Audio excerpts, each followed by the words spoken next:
वज़ीर आज़म के मशीर बराए सियासी उमूर और PTI के साथ मुज़ाकरात करने वाली हुकूमती कमेटी के रुकन राना सनाउल्लाह का कहना कि तहरीक इंसाफ वाले सियासी कैदियों की फहरिस्त फराहम करें, फिर हम उन्हें बहस के बाद जवाब दे देंगे। प्रोग्राम में गुफ्तगू करते हुए राना सनाउल्लाह का कहना था, किसी भी जमहूरी और सियासी निज़ाम में मुज़ाकरात बुनियादी तकाजा होते। मुज़ाकरात के हम उस वक्त भी हामी थे जब अपोजिशन में थे। इनका कहना है कि जब पाकिस्तान तहरीक इंसाफ तहरीरी मुतालबात पेश करेगी तो हम पार्टी और इत्तेहादियों के पास लेकर जाएंगे।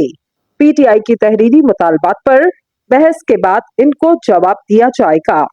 राना सनाउल्लाह का कहना कि अगर PTI वाले जुडिशल कमीशन चाहते तो इसके TORs क्या होंगे, इस जुडिशल कमीशन के इख्तियारात क्या होंगे, वो रिपोर्ट कितनी देर में पेश करेगा, अहमियत तो उन चीजों की है जिस पर अभी कोई बात नहीं की गई।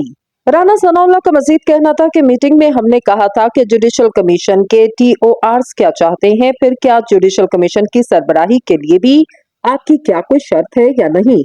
एक सवाल के जवाब में राना सनाउल्लाह का कहना था कि PTI वाले किन लोगों को सियासी कैदी समझते, क्या इन लोगों का स्टेटस सियासी कैदी का है या इन्होंने कोई और जुर्म किया, ये सारी चीजें ऐसी हैं जिनके लिए वक्त लग सकता। इन्होंने मजीद कहा कि हमारा यही मशवरा कि इन सब चीजों पर तसल्ली और तहम्मुल के साथ बात करें और कोशिश करें कि इत्तफाक राय पर पहुंचा जा सके।